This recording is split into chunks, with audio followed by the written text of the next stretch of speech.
was making breakfast for my girlfriend the other day, because in any relationship, you gotta know your role, right?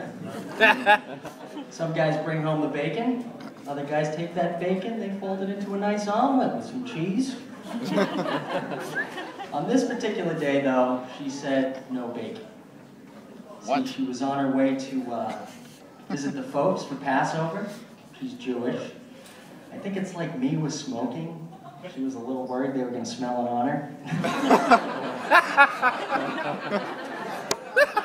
Now, everything I know about Judaism, I learned from Fiddler on the Roof. It's not much. But I'm starting to think that if I were a rich man, then her parents wouldn't hate me like they very clearly do. But all day long I'd bitty bitty bum. That I do know a lot about, because bitty bitty bum, that's like Jewish for puttering around the house, right? That's basically what I've been doing for the last 2 weeks. I actually messed myself up skiing, bruised a kidney, which I didn't know you could do.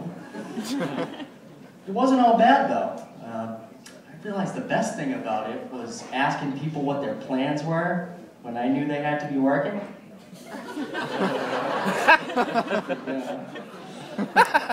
I'd be like, oh, hey man, what are you doing 11:30 a.m. Tuesday? Ah, dude, that sucks. Me? I'm just gonna be here.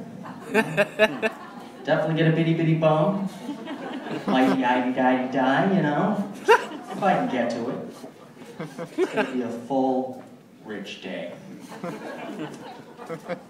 Now the worst part about my injury was that the worst part was pissing blood for 4 days. The second worst part is it got me out of no shoveling whatsoever.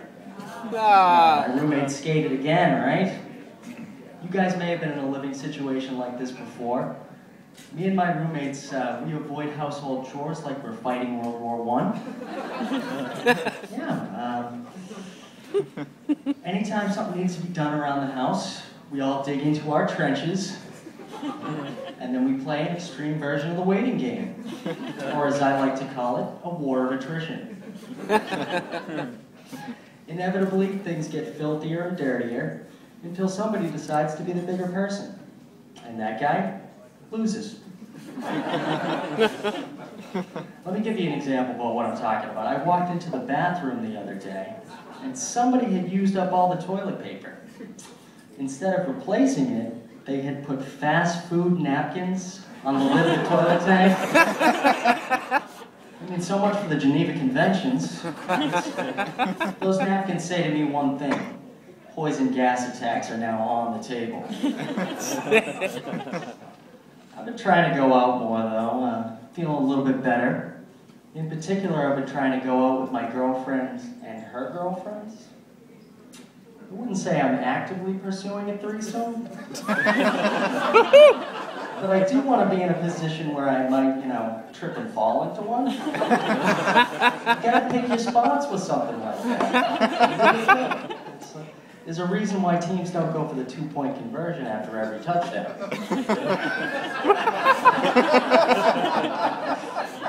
Now, trying to get a threesome going is like trying to light a fire. The little ember that you start with, that's your hope. You can't just throw a tree trunk on there, you gotta put it out. You gotta nurture it. You gotta feed it kindling and maybe a little Bacardi 151. What the situation calls for. Well, we've been out a couple of times with this girl who's visiting from New Zealand. Her name's Monique. She's a white girl. I think everything is reversed down there.